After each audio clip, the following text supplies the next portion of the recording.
Eto na, makinig mga SSS pensioners. Magandang balita dahil kahit pensyonado kayo sa SSS, maaari kayong makatanggap ng pensyon mula sa gobyerno. Anong pensyon ito? Pakinggan natin mamaya-maya. Hello mga ka-vlogs! Welcome dito sa aking YouTube channel. Magandang araw po sa lahat ng mga manonood. Saan po kayong dako sa mundo? Kumusta kayo mga ka-vlogs? Eto ha, magandang balita sa inyo mga pensyonado ng SSS dahil kasama na kayo sa pensyon na nagmula po sa gobyerno na ipamamahagi sa lahat ng mga nakakatanda. Kung anong pensyon ito at magkano, narito po, pakinggan natin si Representative Milagros Aquino Magsaysay mula po sa United Senior Citizen Party List ng Kongreso. Social pension para sa lahat ng senior citizen sa bansa. Ating alamin kasama si United Senior Citizens Party List Representative Milagros Magsaysay. Congresswoman Magsaysay, magandang tanghali po. Magandang tanghali at magandang tanghali sa lahat ng mga nakikinig ng programang ito. Ma'am, bilang chairperson ng House Committee on Senior Citizens, ano po ang kahalagahan ng pag-aproba ng komite sa panukalang Universal Social Pension para sa lahat ng senior citizens, kabilang na po yung mga SSS at GSIS pensioners? Yes, ay mahalaga ito kasi halos lahat talaga ng mga seniors na hindi tumatanggap ng social pension ay talagang araw-araw yun ang inaano nila na ipasana yung Universal Social Pension. Kasi nga naman ito, lahat na ng seniors basta 60 pataas, may pension man o wala, may kaya ka man o wala, ay o mahirap, ay mabibigyan ka na ng buwanang pension pag ito ay naisabatas na. So talagang napakahalaga ito. Sa iba, hindi na yung amount kundi yung recognition naman sa mga inambag nila nung kabataan nila.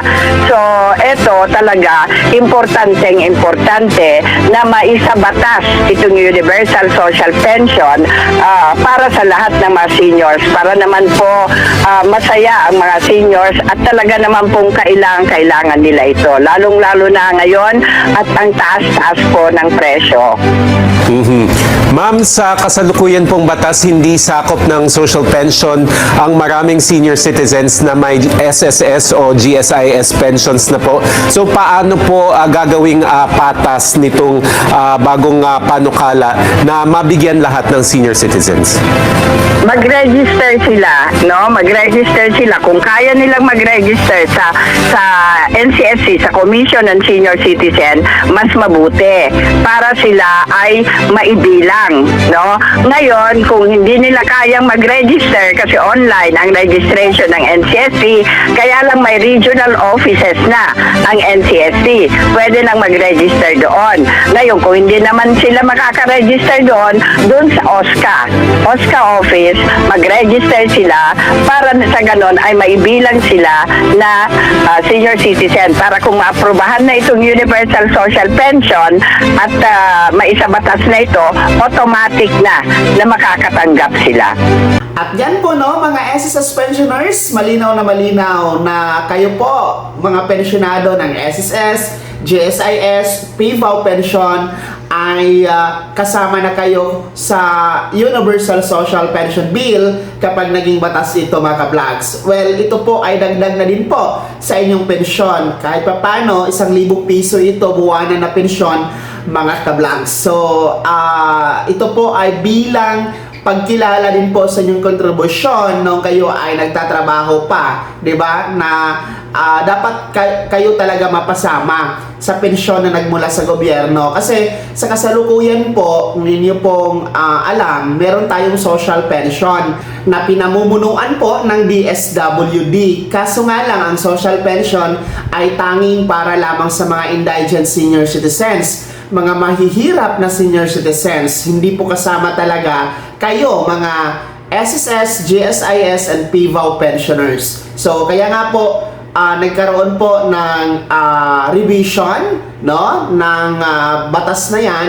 Ito pong Universal Social Pension Bill para mapasama na po kayo, makasama na po kayo. Dahil nga po ay hindi naman po ito para lamang sa mga mahihirap, no? Kundi ito po ay appreciation po sa mga naiambag ninyo, mga SSS pensioners. Dahil yung iba nating mga pensionado talagang nagtatampo, no, sa programa ng ating gobyerno, particular sa pensyon na para po sa inyo dahil hindi kayo sinasali. Dahil nga may pensyon kayo sa SSS. Ang atin naman pong palaging paliwanag dyan, pinaghirapan nyo naman ang kontribusyon ninyo kay SSS, no? Kayo ay naghuhulog hanggang sa naging pensyonado kayo. So in short, pinaghirapan nyo yan.